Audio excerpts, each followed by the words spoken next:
locked up in memory. They all intertwine. The memories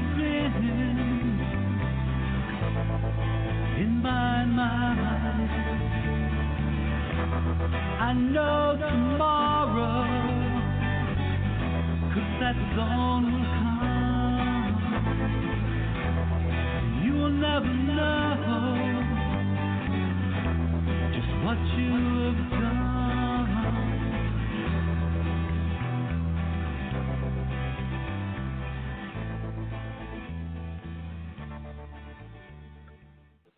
Hello and good evening, and welcome to the NAASCA Stop Child Abuse Now Blog Talk Radio Show. NAASCA is the National Association of Adult Survivors of Child Abuse. My name is Victoria Kelly, and I'm your host for this evening. And we are on scan number 3268.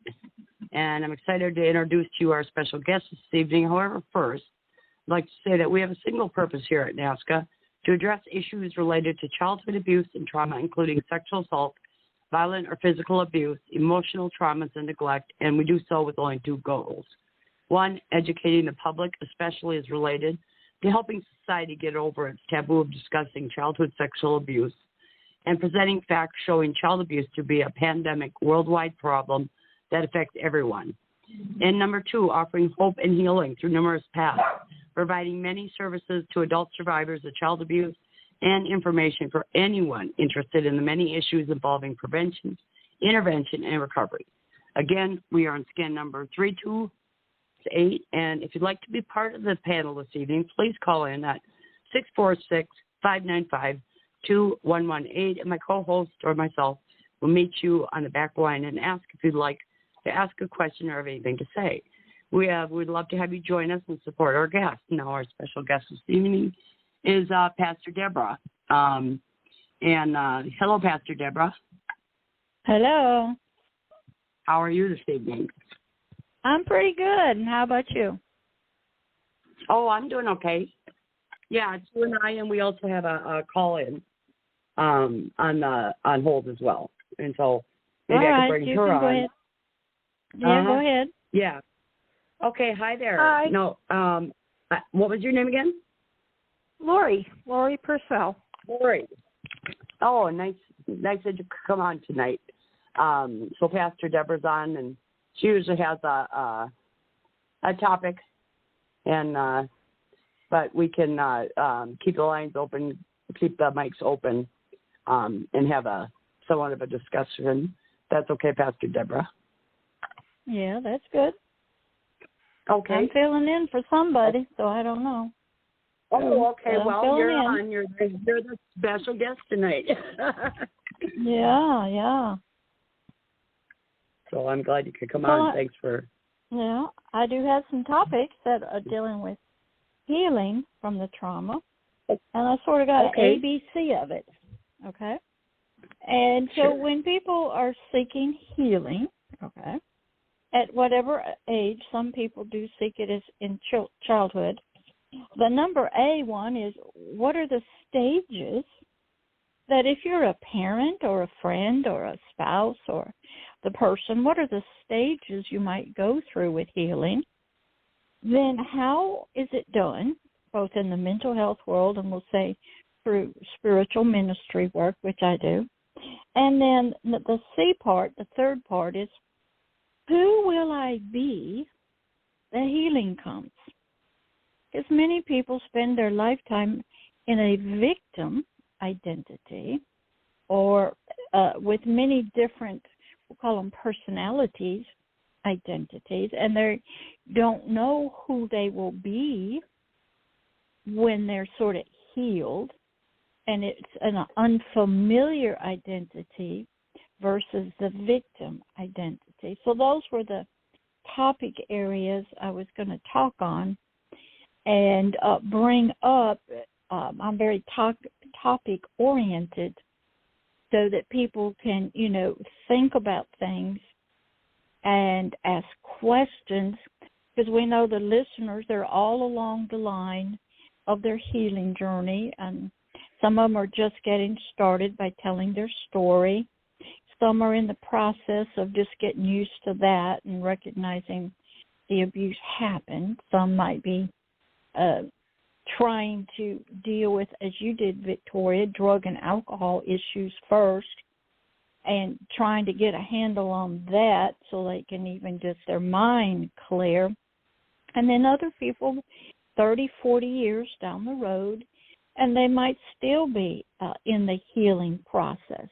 So I just wanted to talk about those topic areas about healing from trauma and what are some of the things. So I'll leave it to you to see if there's anybody online or do whatever you want to do right now.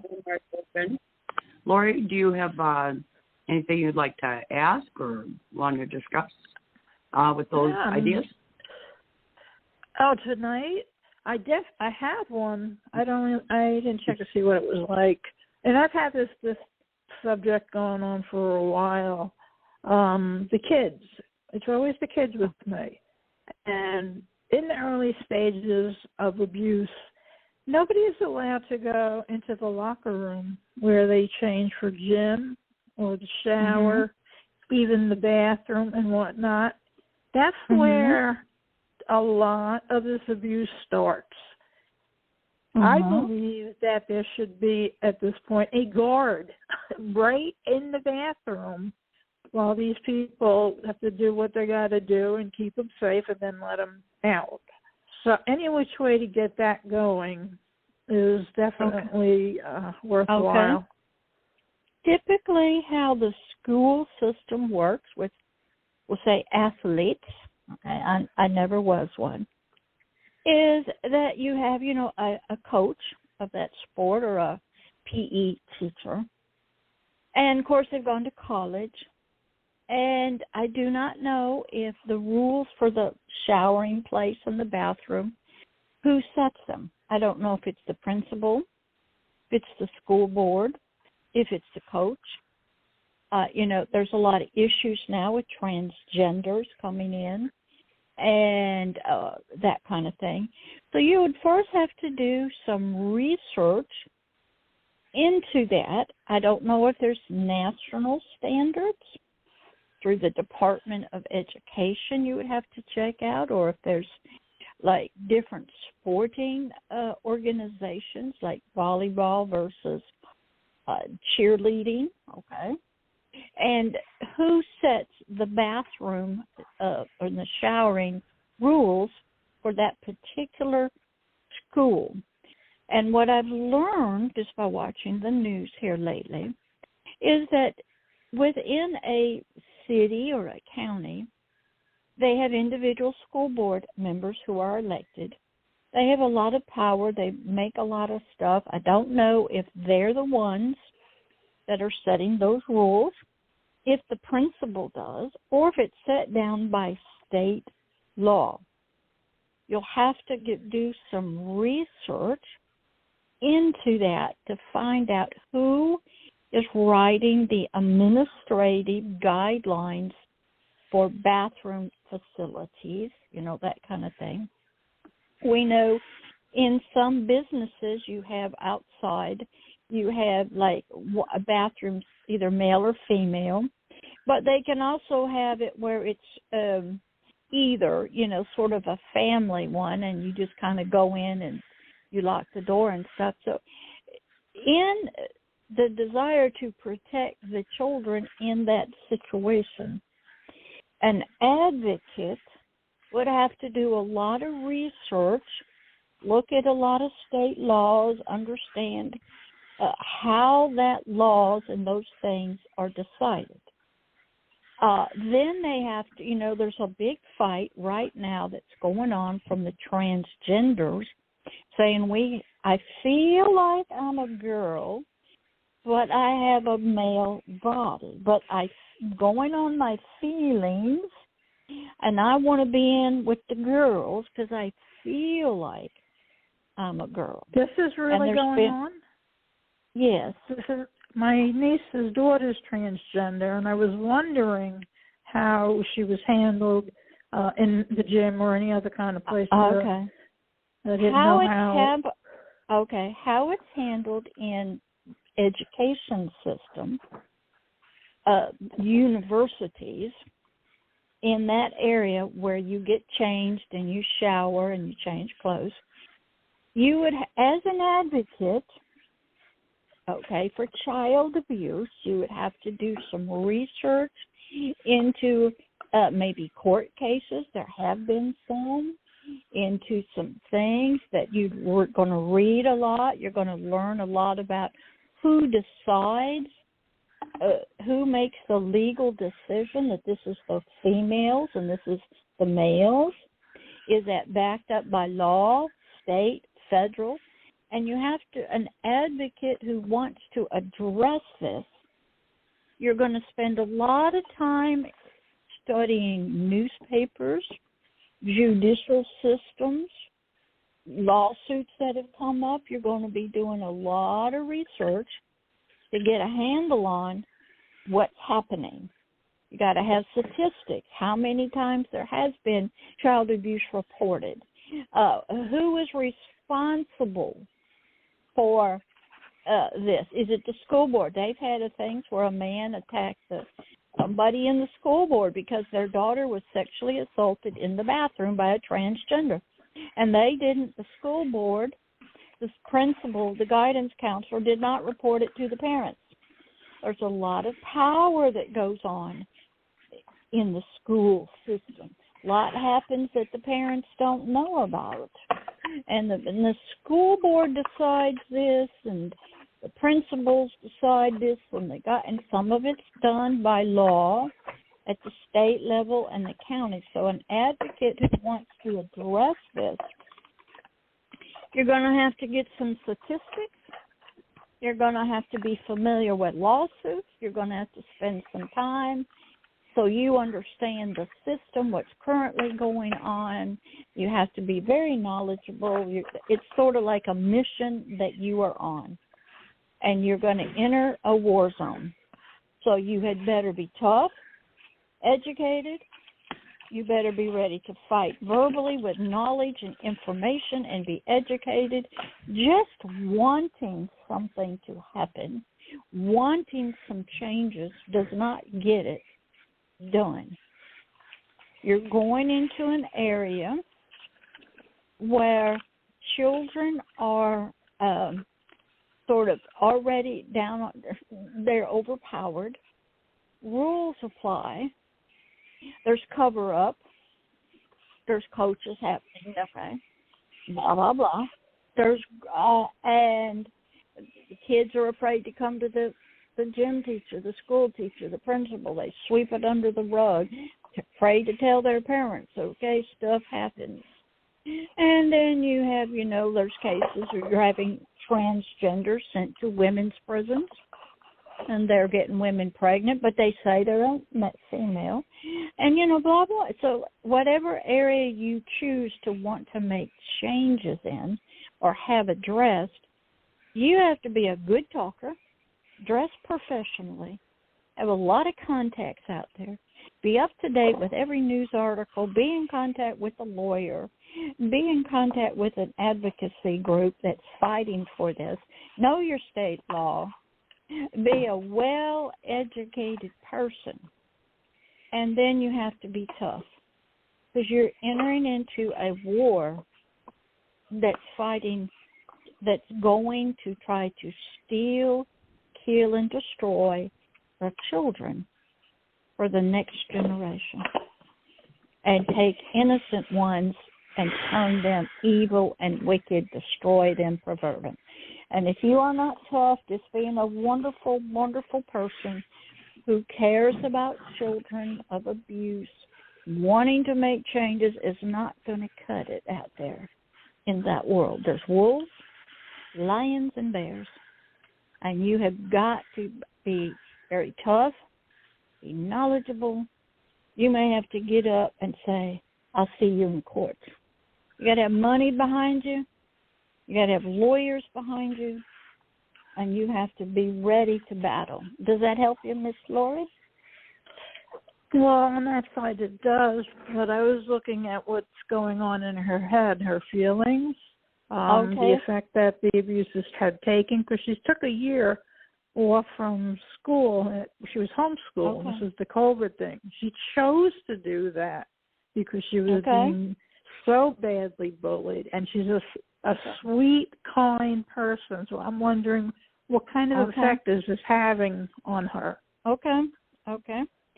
When you are a sweet and kind person, and even at home you get abused, as you know, the world is an abusive place. Sweet, kind, innocent, wonderfully personality people are going to be attacked. Because the enemy of sweetness and kindness wants to destroy that. Okay? There's an enemy out there. And they want to destroy that person and turn them into an evil, wicked, hateful, jealous, filled with fear and terror. Okay? Parents are not knowledgeable. I had to take to work in the licensed clinical mental health counseling field, child development. How many parents have had child development courses in high school? How many parents, I made a comment just today on LinkedIn, parents don't even know the emotional development of a child. They don't even know that their own childhood, the parents, and the home life are the first groomers of human trafficking, the first abusers of the children, grandmas, grandpas, their lives that they had, the parents, they are the first, if they're ignorant of what's going on in the world, and they just think they can, it's a lovey-dovey, wonderful, sweet, kind, and they are not preparing their child to battle that, they are not preparing their child for life. Parents are the first groomers. They're the first educators. Their life is, I think I've talked to Victoria about this. They have discovered that when a child has childhood adverse experience, your parents divorce, you're a single parent, you are stay at home in isolation, and your parents are loving and kind and wonderful. That does not help you in the real world. You don't have knowledge of what waits outside the door. The home life of the home life of a child is the first area where the child gets knowledge, wisdom, is bullied, disciplined, taught, prepares them. The parents have to prepare their child while they're protecting them to leave home and do battle out there. Most parents are very ignorant of child emotional development. They know nothing about transgender. They know nothing about the LGBT. They know nothing about what is going on. They don't understand politics. They just get their kids in sports because I want them to get this. They don't understand the emotional development through puberty of children. They have they don't talk about it. They don't understand a lot. A lot of parents are into witchcraft. They're into their ancestors. They're into, we used to see in Hollywood where the parents would push their children into the movies because the parents wanted the money and the glory, and they used their child. Children are pawns. Okay? But people don't want to talk about parenting. So a child gets into school, however it is. In home school, there's child abuse. A parent can look at a child and abuse them with their eyes. There's child abuse in all kinds of religious cults. Okay, that kind of thing. And are they preparing them for that world when they come out, like of COVID, about that? So, yes, it is the child themselves are going through lots of emotions. There's a lot of ideas coming in. When bullying happens, fear is their torment. Fear of death is occurring. The person that will disassociate, the person will be tormented. Hopelessness sets in. Death is there. I'm not loved. I'm not prepared. I have no protection. I don't know what to say. My parents taught me to be loving and not fight back, blah, blah, blah. So you have a big mess. Does that answer your question, Miss Lori? You got it. Thank you. Okay, and it is a thing that I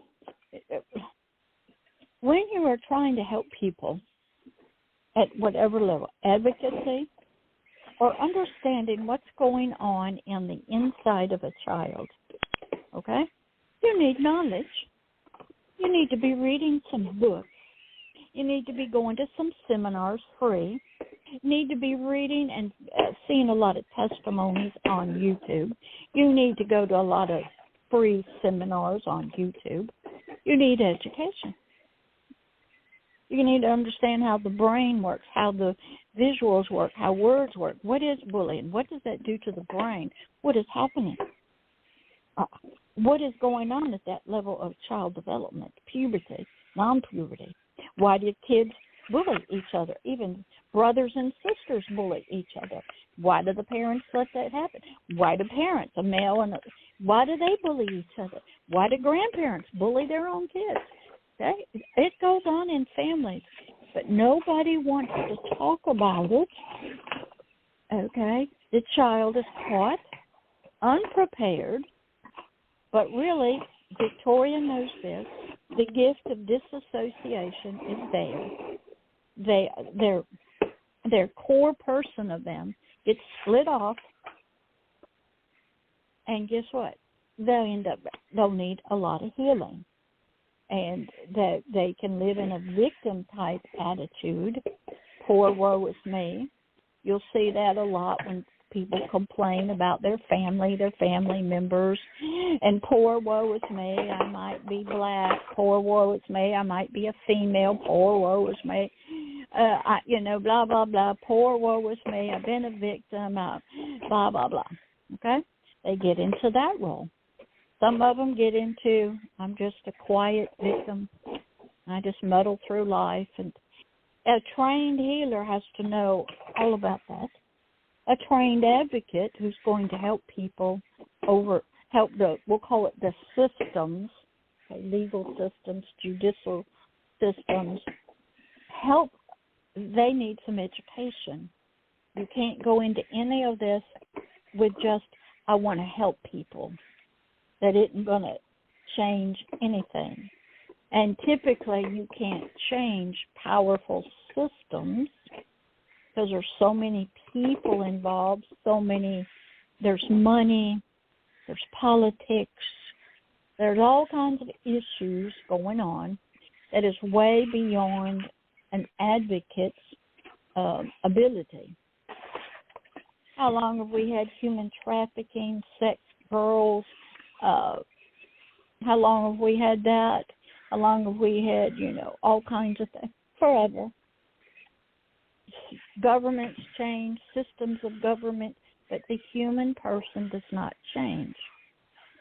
So I found out that you might get the books to change, like it's illegal to do prostitution, right?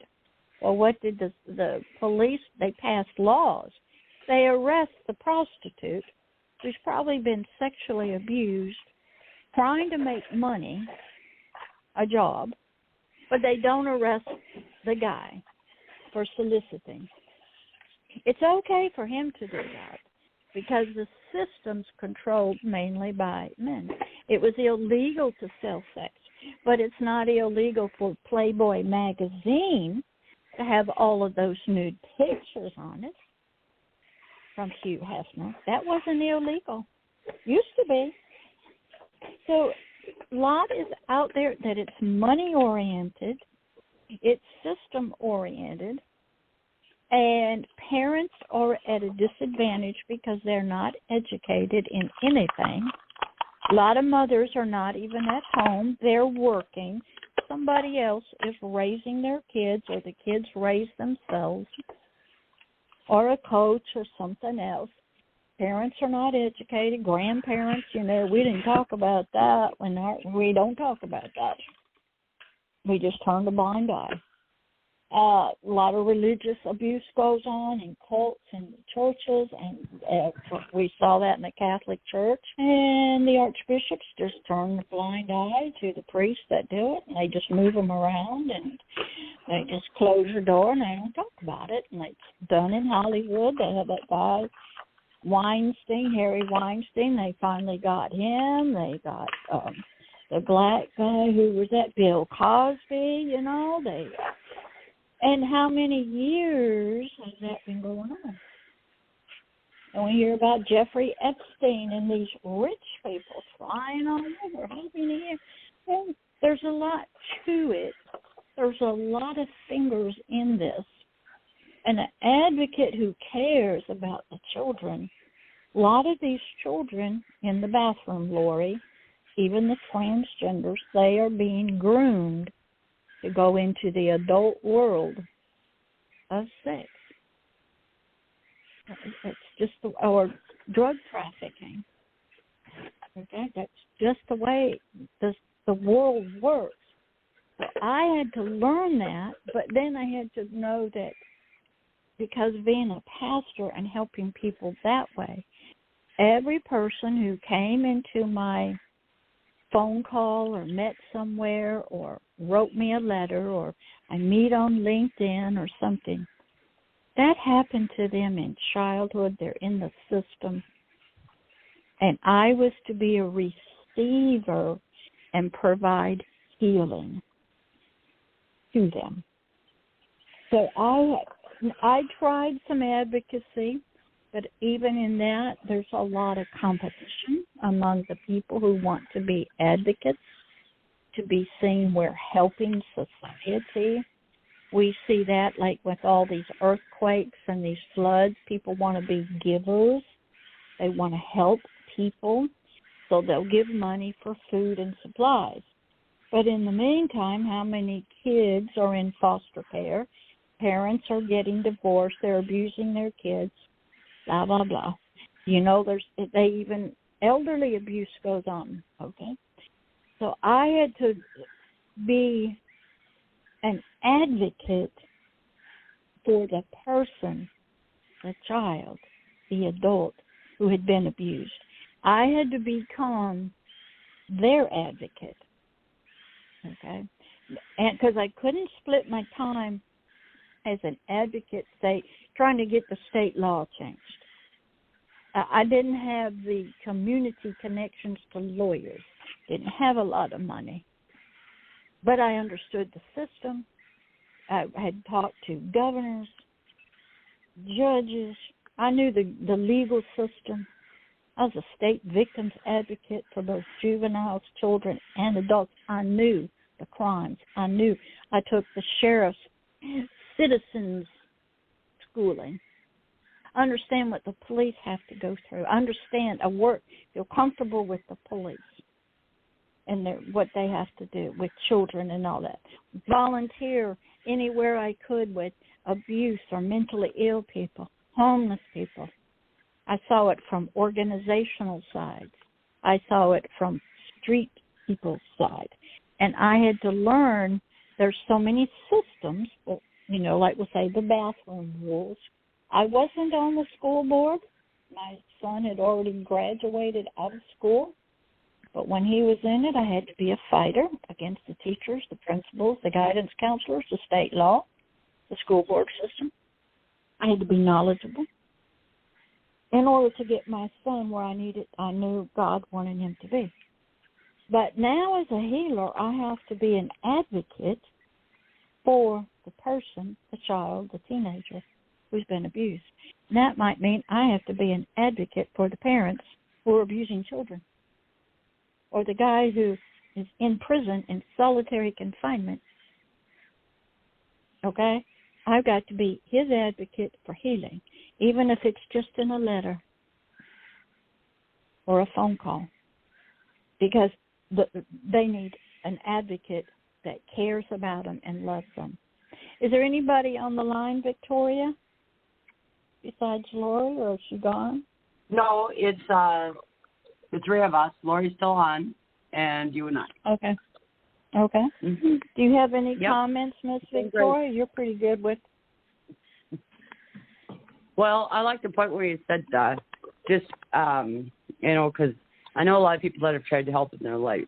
They come from the point of, like you said, wanting to be nice and everything, and if you don't have the information, it's hard. It's a hard place to be when you're advocating. Like you said, the knowledge part, I think, is really important, and also willing to do action, because it's not just... Yeah, it really... Yes, ma'am, that is correct. Uh-huh. And a lot of people are like, well, I want to do something, or this is horrible, but they never take that step to actually do something. Well, it is... Yeah. You have to be very self-confident, prepared. You have to know you're entering into a big battle. You have to know you got a job to get done. And if you don't do your part, I've contacted governors, judges. Yeah. I've contacted business owners. I've contacted people to say, excuse me, I pay in school systems, they get their money from the property taxes. I had to, and you have to be, there's an attitude, it has to be a certain type. You have to dress professionally. You have to be able to talk professionally, look professional. I've done a lot what you do, Vicki. I've been out there at those tables, those booths, handing out stuff. Okay? I've been to those things where you are promoting what you do, okay, as a ministry. Yeah. I have been in flea markets promoting it. You have to be very people-oriented, self-assured, but you have to have knowledge. You have to be able to talk quickly to people, hug people, understand the person you're hugging may be a drug dealer, a drug cartel person. A lady who comes with kids, she may just have beaten her kids up. Okay, I have seen abuse happen from a pastor to a child. I was at an outreach, did a lot of those, giving out food with a lot of churches on Saturdays.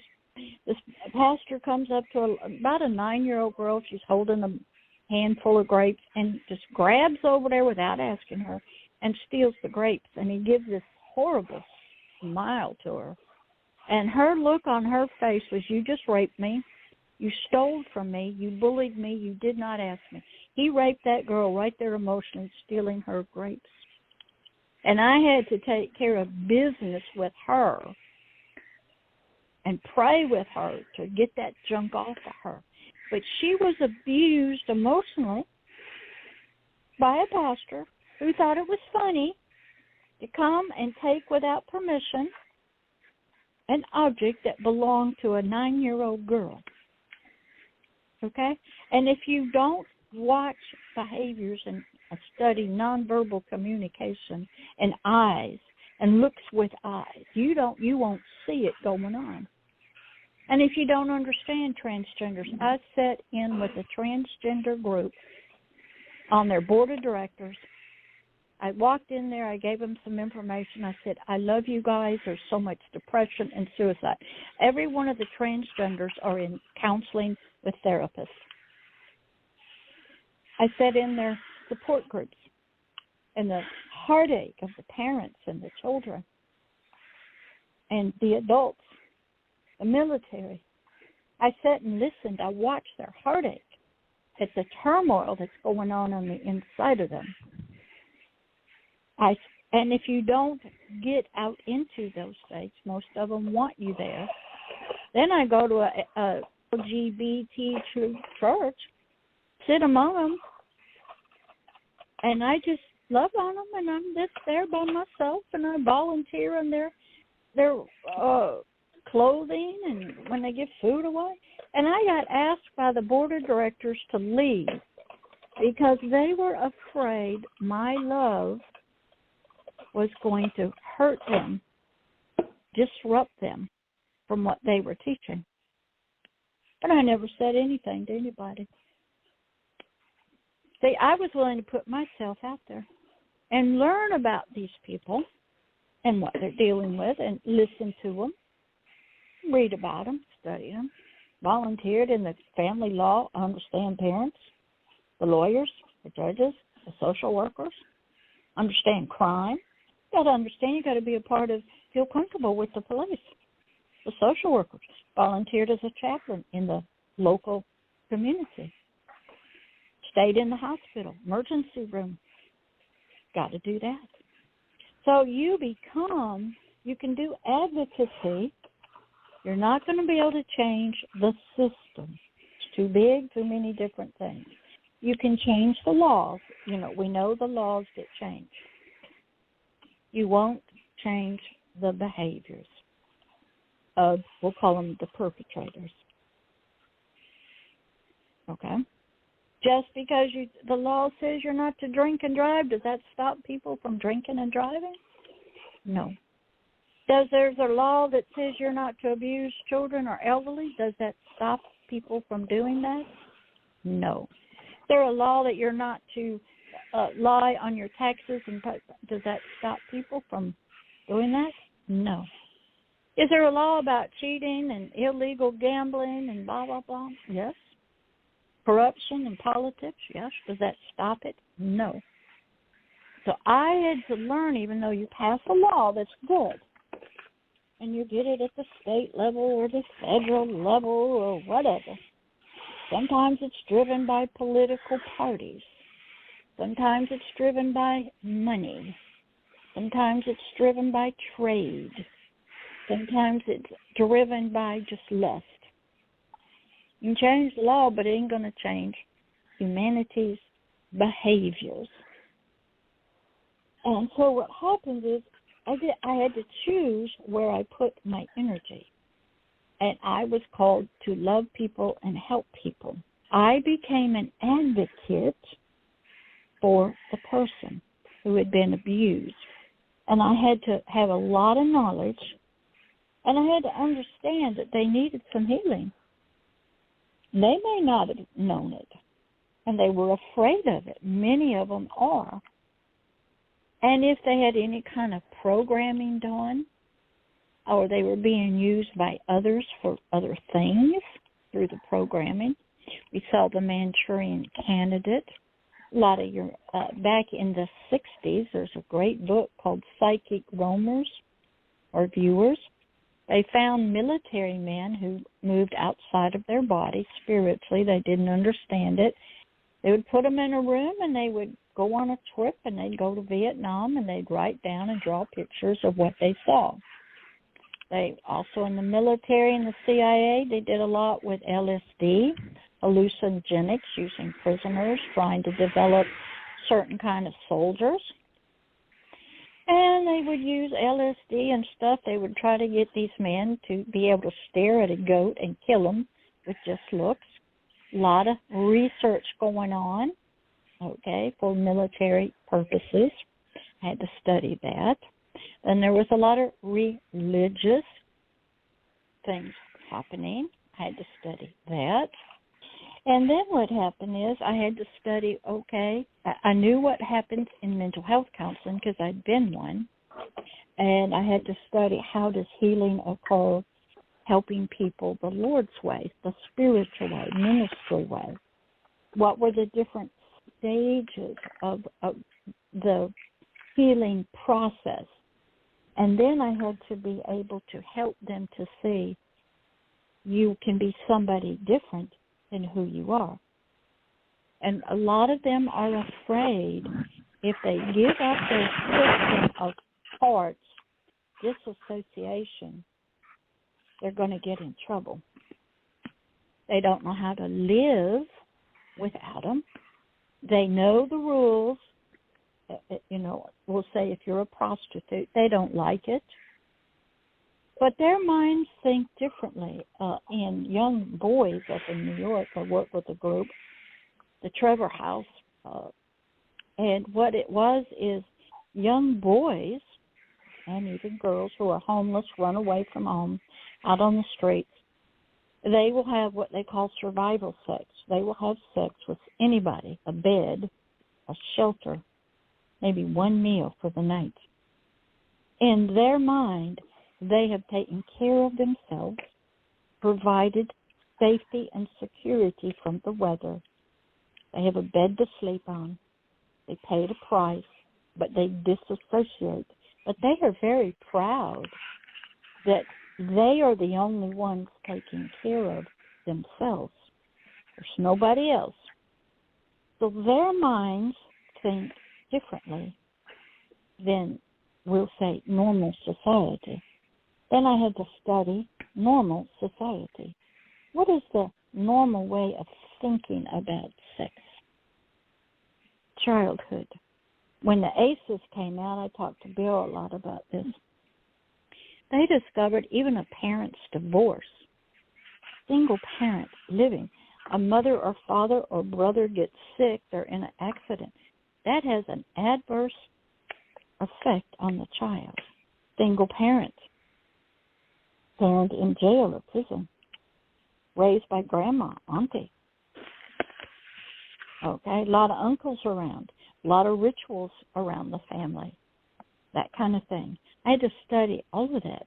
Then I had to study culture, different religions, different faiths, history, so that when somebody came to me, I could be an advocate of healing for them. Can't change the system on one little person, right? Not a politician, not a lawyer, not a judge. I don't sit in the state government. But I could be an healing advocate for that person. I could be their support when they needed to call. I could teach them. I could let them cry. I understood them. Sometimes I was the only one that loved them. I think Victoria, when I talked to you just a couple of days ago, we talked about the equine therapy and how you had a sponsor in AA who loved you before you could love yourself. That is what I became to abuse children. Children, as we know, you give hope. In there too, you talked about the people that you help and stuff that come in contact with you. I also want to let people know that there's also a ripple effect. You know, the people that you're helping can help other people because you've helped them, you know, and because that person cared enough about me to help me, you know, I can help other people. So I want people to know that. That's right. You know, that's right. You don't have to go out and do some mass type of, you know, organization or whatever. One person to one person can do a lot of healing. That's right. And the thing is, wanted to talk about there's some people call them advocates in the system. Okay, all those different systems, and we see them out there at all the conferences and the state governments, and that's wonderful. And they spend their time, their energy, and they get laws passed, and you know everything. That's wonderful. But that isn't stopping human behavior. You can have all the laws you want to. It doesn't stop and change human behavior. If you watch that movie, The Equalizer 1, with Denzel Washington, he's a wonderful Christian man. When he, not that one, no, it's that one. The one with Liam Neeson and his daughter was, I can't even think, taken one. When he finds his daughter, she had been taken from people from Albania, I think, who were making money, kidnapping the girls in many different ways, having boyfriends lie to them. And they were selling them to Arabs, because the Arabs like the white skins. And he was working through this French guy, and the guy says, look, it's nothing against you personally, buddy. This is just business that means money. I'm making money selling a product. Not against, I really don't know your daughter. I don't know you. I don't care about that. I just want to make money. That's what it's all about. Money, lust, greed, pleasure. And you start with the children, and you get them disassociated, like Victoria, you were, with many different parts. And they if they're a known programmer, they can call up a part, you go do something, and you don't even have the memory that you did it. Okay? It's just things are done, you do them, and you have no guilt because you don't remember you even did it. So I had to learn that, and I had to be an advocate for healing. I had to let the people know. That's what AA did for you. Says, hey, there's hope. You can't do this on your own. It's not about yoga. It's not aromatherapy. It's we are going to get there, and we're going to have somebody love you. You got the drugs and alcohol out. You know, you've gone to a program. Now we can work with your brain, but we're going to start with love. And we're going to get you going weekly. I think you told me you were still going, I think, Victoria, right? Oh, absolutely, yeah. Okay? Yep. It's a lifetime commitment, okay? Right. And there's a great movie, if you watch this, occur in. It's called Days of Wine and Roses with Jack Lemmon and Lee Remick. Excellent, about this businessman, how he became an alcoholic. His wife became one. She loved chocolate, believe it or not. You can become addicted to anything. There's one lady I knew, her father was an alcoholic. So she chose not to drink, but she became an alcoholic to buying things, getting a credit card, buying. Okay? Mm-hmm. It's an obsession. So it still does the same thing in the brain. The same chemicals are going off. You can do food, bingo, it doesn't matter. Can be a workaholic. What happens? Yes, ma'am. Okay. So what I had to do was study all that, and you get some of that when you're in mental health counseling. But somewhere along the line, you know, you either choose to work with adults or children or teens, and there's special classes you take to do that, and play therapy and stuff. And, you know, helping you express yourself and things like that. But what happens is I became an advocate, a healer for the worst kind of abuse people you could ever imagine. That now, they weren't in jail or prison. They were business people, real estate owners, policemen, school teachers, gynecologists, dentists, normal everyday people out there who had a life. Another great movie to see that and how it works sort of spiritually is The End of Days with Arnold Schwarzenegger. And you can see how one people's religious beliefs can affect a child, your life, and you don't even know what's going on.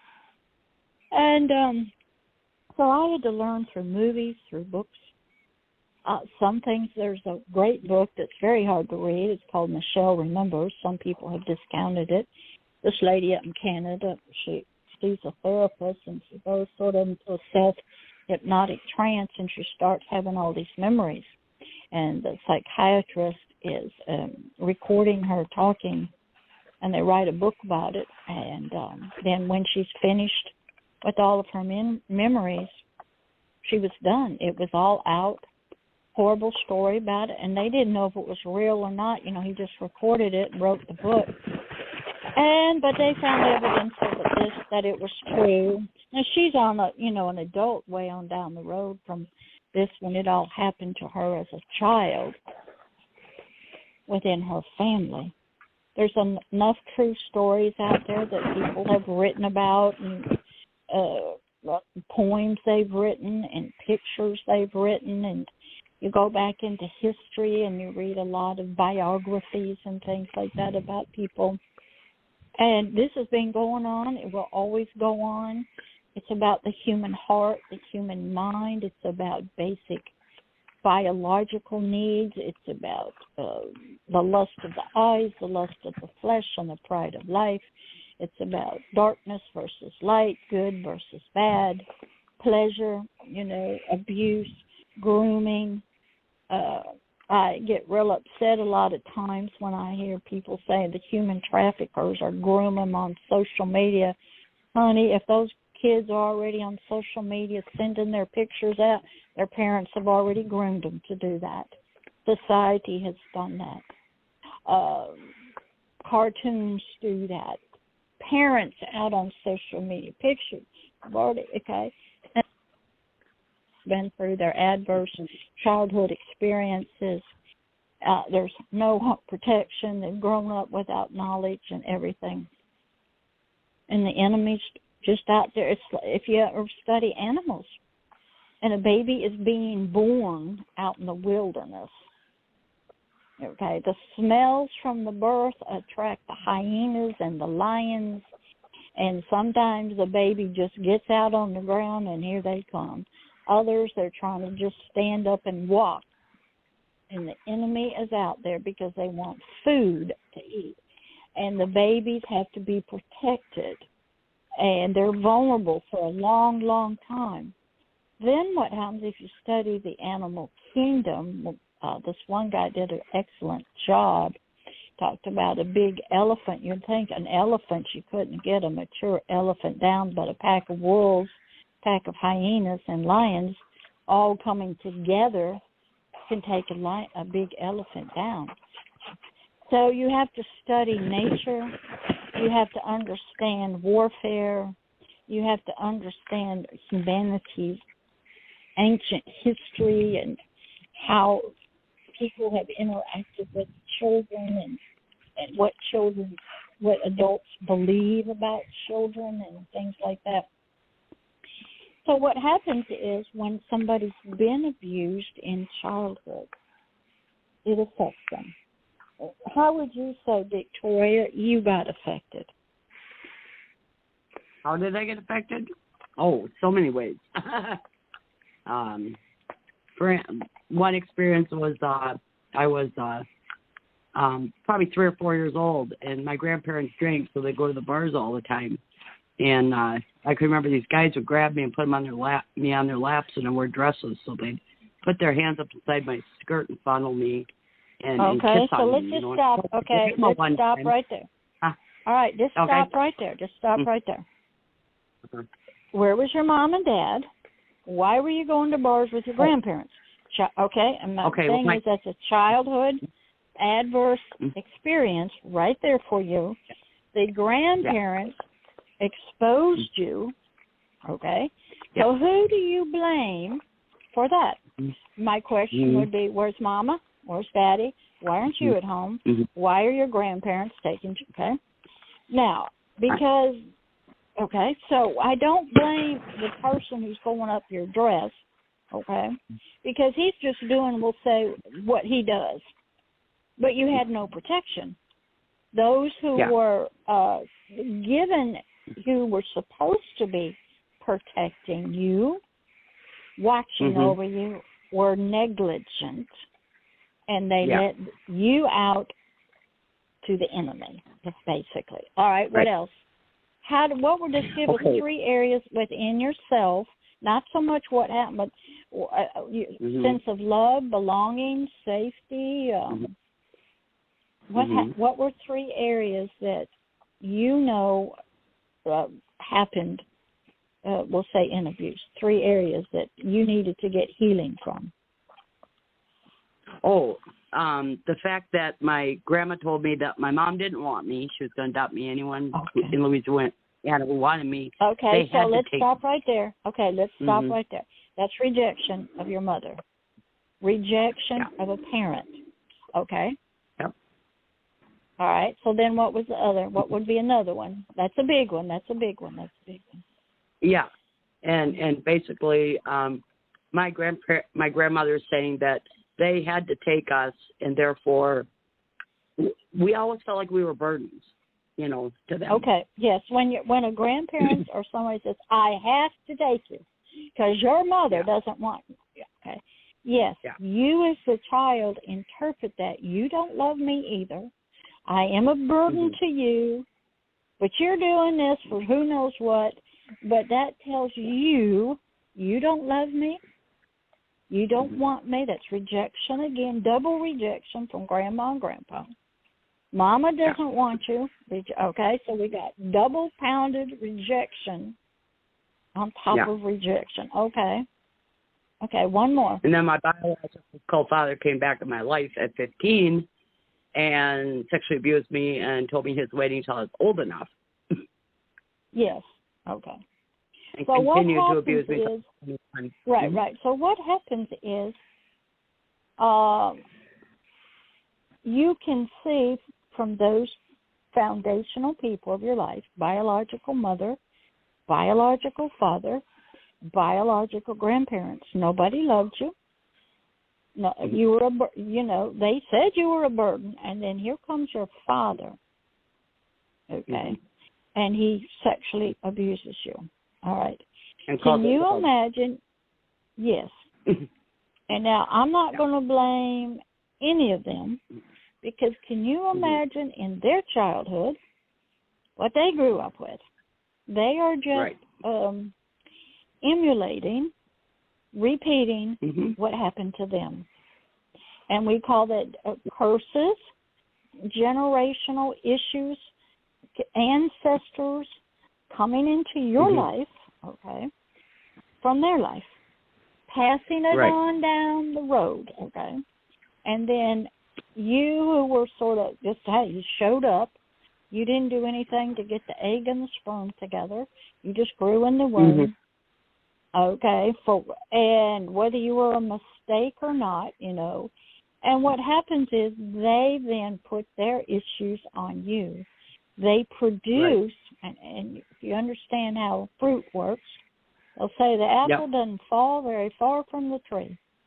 Okay, so you became just like them, and all they knew to do is to turn you the way they got turned. And so then you, are a mess.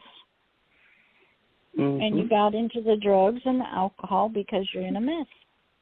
And then once you get off that, the true love that you needed from somebody came through your sponsor in AA. Yeah. And parents parents don't understand the value and what love does, or what rejection does to a child, and what their words say and don't say.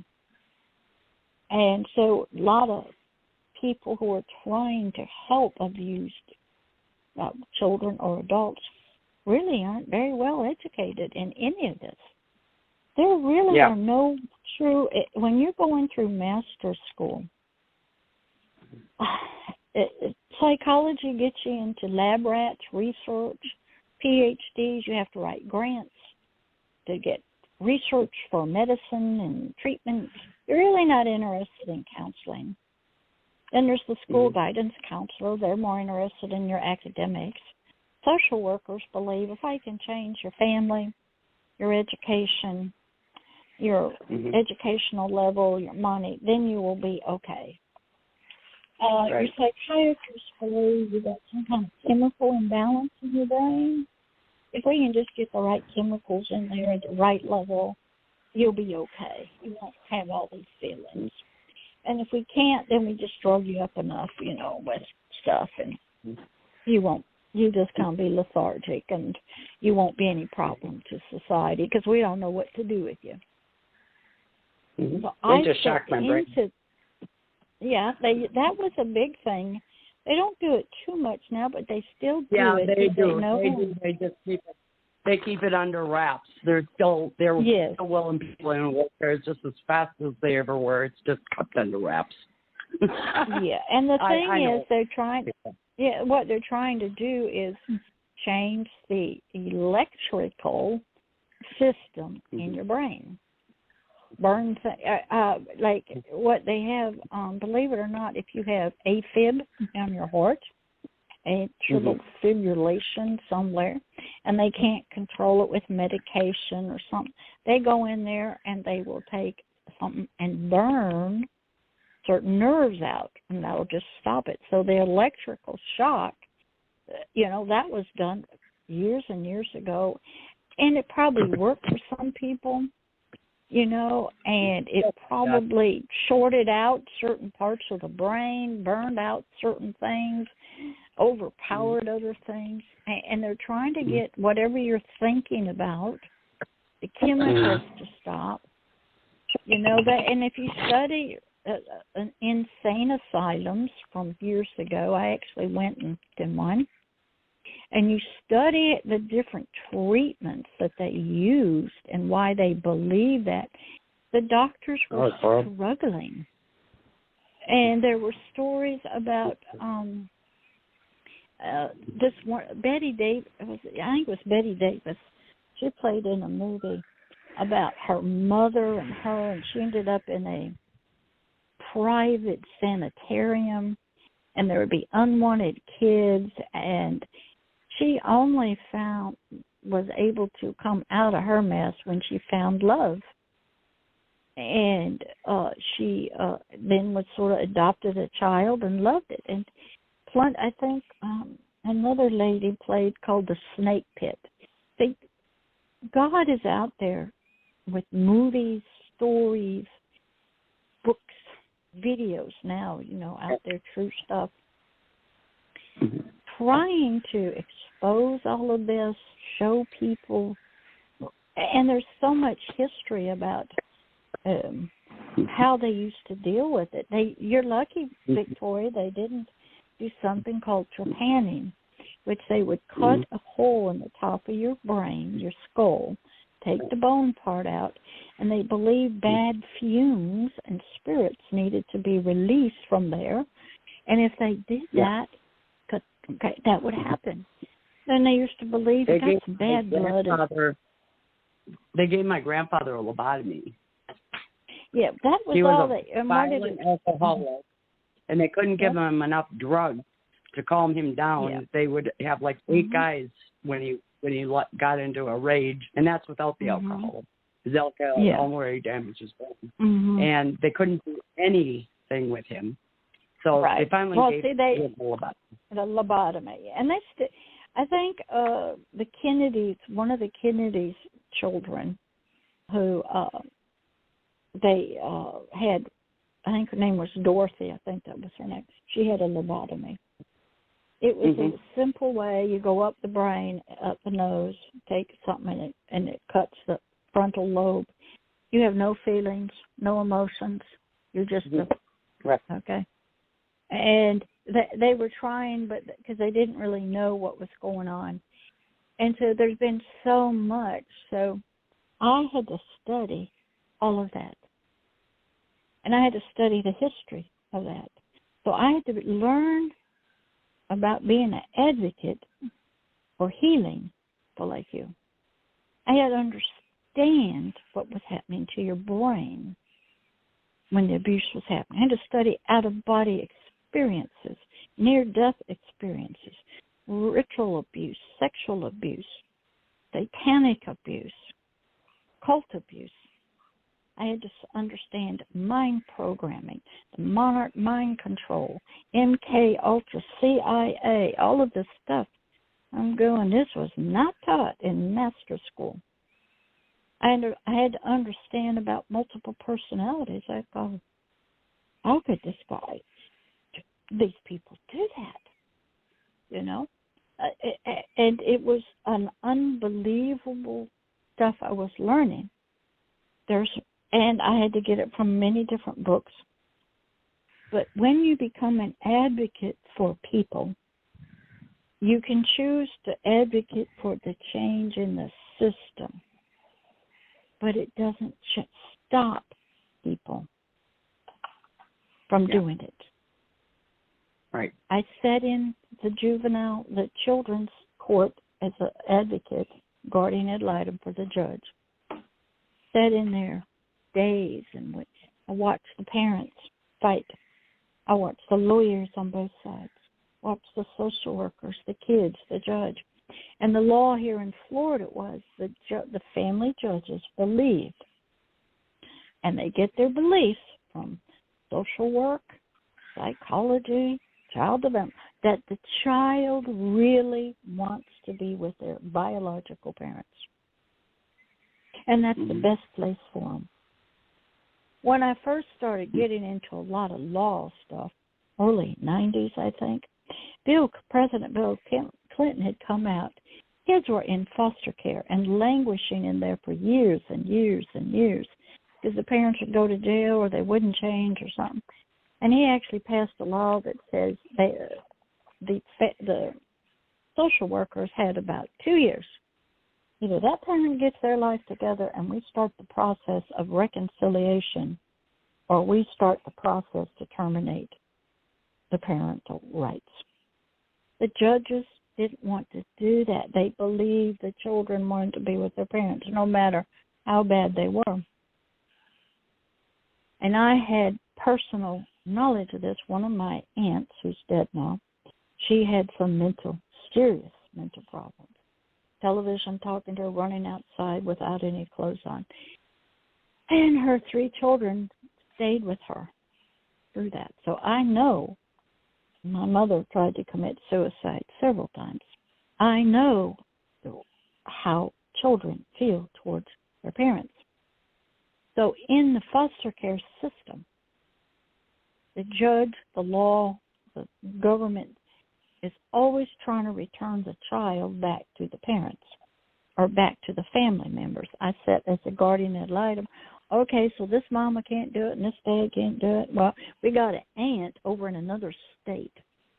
They're going to be in the system. Okay? So I saw that. I saw the judge just almost in tears saying he prayed because he wanted to do the right thing for the child. But you don't get a lot of child development when you're a judge. You're getting law. And I just watched, just learned. And I had to understand the system that the children were in. I went and volunteered in the kids' house. Understand play therapy. Understand foster care. Understand how that system works. Adoption. I called up the local state adoption people for the state of Florida here in Pensacola. Said, look, I'm a minister, and I've taught court-ordered parenting classes. Still have one of their books. To court-ordered parents to take parenting. It was a 6 or 8 week class that the judge ordered because they didn't know anything about child development. So I said, look, I want to understand the child, what you teach, why these children are put up for adoption. And I said, I want to adopt. So they allowed me as a volunteer, as a pastor, to sit in a 6 or 8 week class of potential adoptive parents and that teach the adoptive parents about the emotional issues of these children that they're fixing to or choose to adopt. I sat then on the parenting classes again for court-ordered parents. I wanted to know what these parents were being taught, what they didn't know. I sat and listened. I listened to the teacher. I paid attention, and I learned the parents of most kids don't know a diddly squat about parenting a child. Have no knowledge of emotional development, maturity, no birds and bees taught nothing. And most of the parents have issues themselves. When you are trying to be an advocate, say, for NAASCA, whichever area you choose, you must be educated, knowledgeable, be a good talker, have a phone number, be willing to talk to people, write letters, okay, be doing seminars. You can do them now on YouTube and stuff like that, that kind of thing. And you can't be really buddy-buddy with people because you might have to go up to a school board representative and say, I didn't vote for you, but let me tell you what the law says. And I had to do that with guidance counselors, school people, to fight for my son so he could get on to college without being bullied by the system. I saw the system. You learn systems. But you're more of an advocate for your child. And I used to ask my child, you want me to talk to him or you want to talk to him? You'll see some people that, hey, I'll go to the bathroom with you. I'll just stand guard here if that's what it takes. Oh, parents can't do that. Mama's working. Mama's not married. She just leaves the kids to the wolves, okay? The kids are left alone. There's no dad. There's no protection, okay? Like you, Victoria, you were left to the wolves. The wolves were your grandparents, your mama, whatever, the guy in the bar, and the whole world. And you didn't have any choice, did you? None at all. And what happens is God gave you the gift. you're not dead, and you're actually healed, and you got rid of most of your stuff. So I like to tell advocates of children, to tell the child, hey, the enemy came, took a good hit at you, and maybe you were bullied and on the ground by many different people, but you're not dead. You left your body, it's still here. Your mind may have separated and all this stuff. It's a mess, but you're not dead yet. And there's hope. And I had to learn how to be an ambassador of hope and love. And I worked with some of the most horrendous people, and they couldn't believe that somebody would love them. Yeah. And they go, don't you? And don't you? They go, don't you? They say, they would if you really knew me, you wouldn't care about me. And I said, it doesn't matter, you know. That's right. And they just don't get it because they're nice.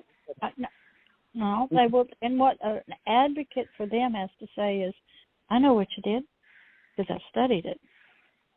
Doesn't matter to me. And they go, yeah, but don't you know how? I had this guy, his name was Al. He's in heaven now. He couldn't believe I wanted to spiritually adopt him and be his mama and love him on the phone. He couldn't believe it.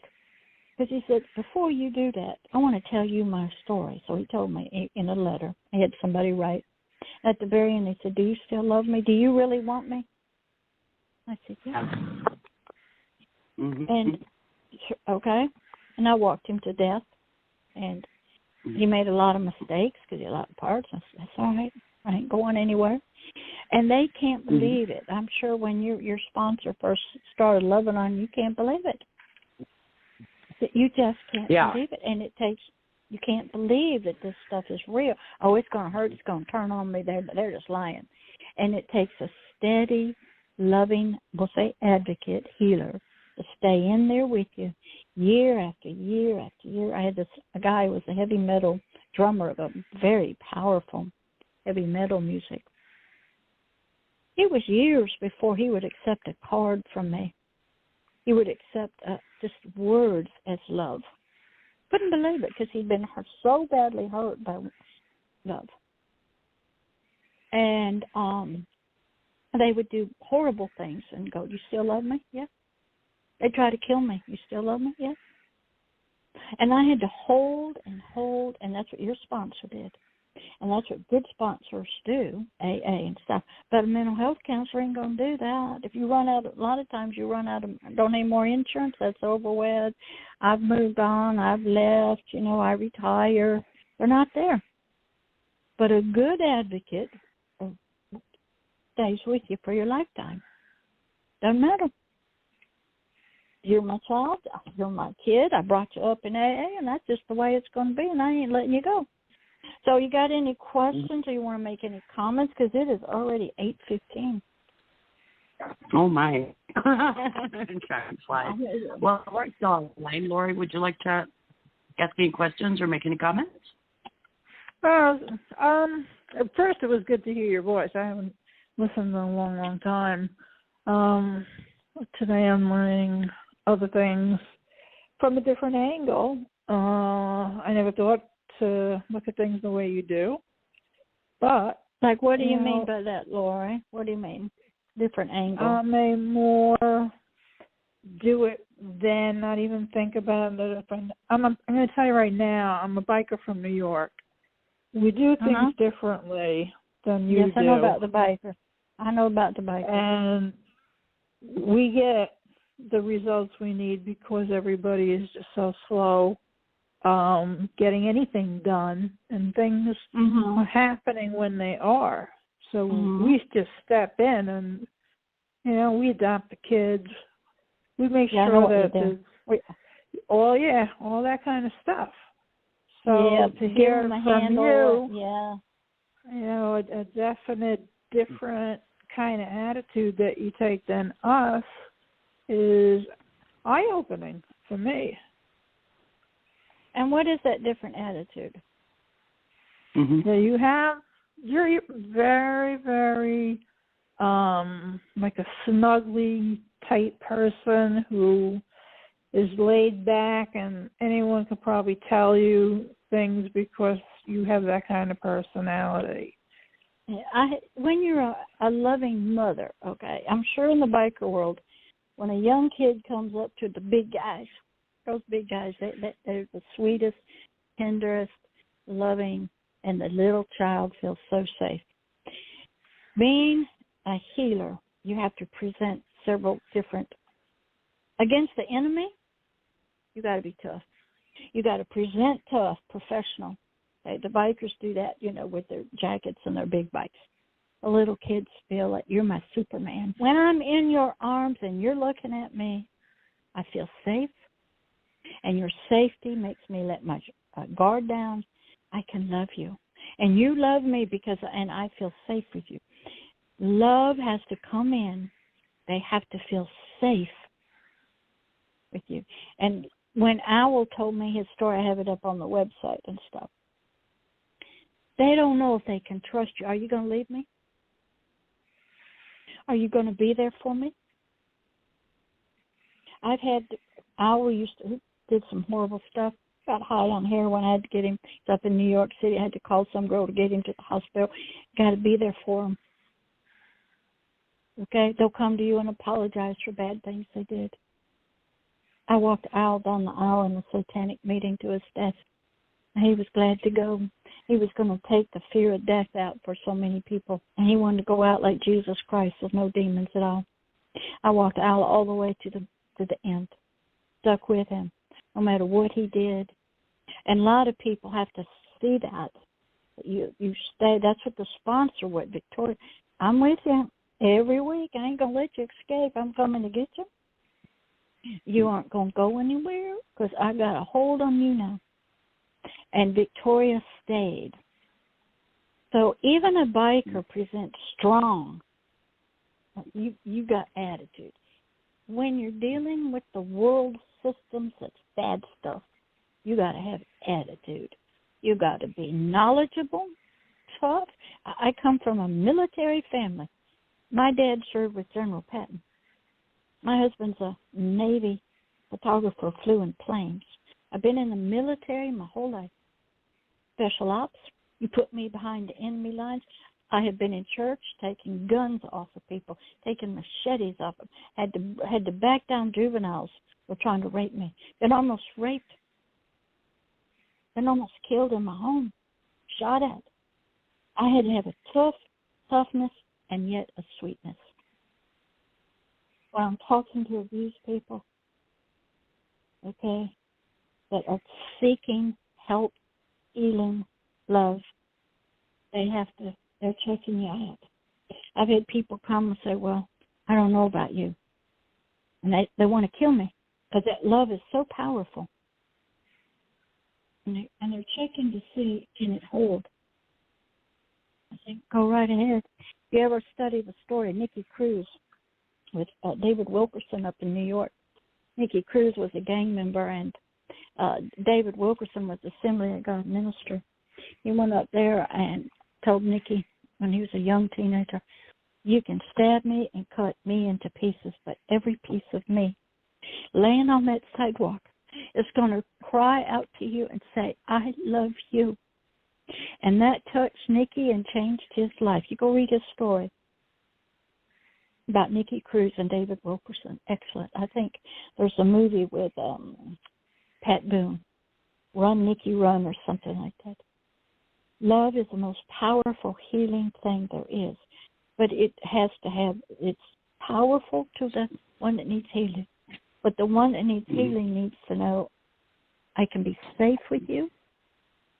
You can protect me. You've got knowledge. You don't want anything from me. You're not trying to get anything from me. You don't want to use me for anything. You just want to love. And they don't understand that love. So I had to explain a lot and do a lot of talking and stuff. Okay, go ahead, Lori. We've got about 8 minutes Lori, left. You were saying about adopted children or whatever. Are you talking about within the group that you're talking about adopting children, right? Yeah. You know, my thing is that NAASCA comes in and Pastor Deborah here gives information. People listen to it. And then they go and do research to find out, is this the road I want to go down to? And, you've got so many people with different kind of needs that I think this is necessary for kids. This is how it has to be. Yeah. Well, that's why we like to have different guests on, is that, different people are coming from different ways of healing and different ways of helping children. That's why we want to have different guest speakers, and people telling stories, because we all have different stories that have happened to us. But, Pastor Deborah is a healer, so she's coming from one point.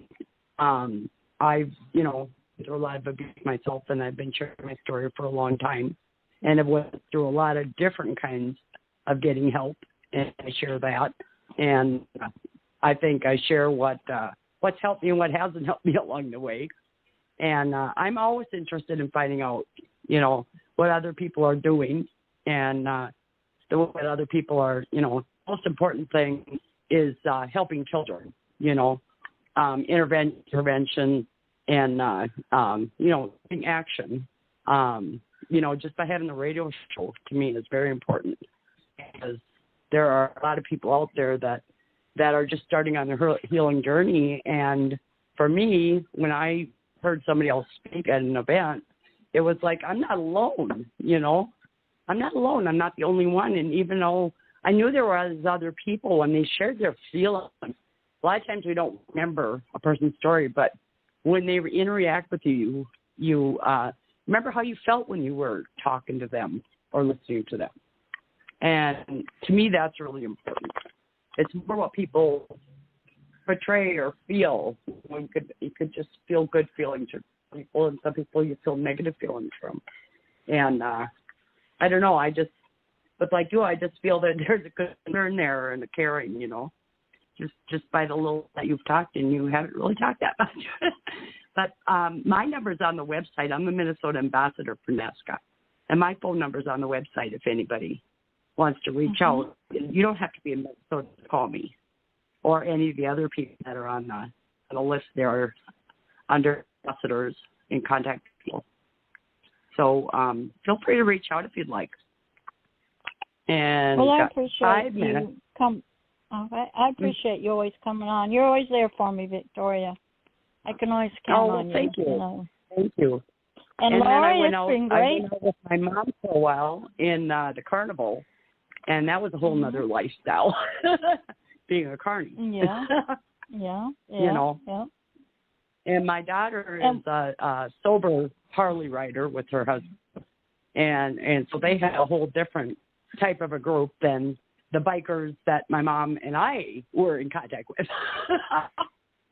And as a matter of fact, my mother left my dad and went into a bike gang, and knew that she was going in there and pretty much was the property of the bike gang. And to her, she told me that was better than being with my dad.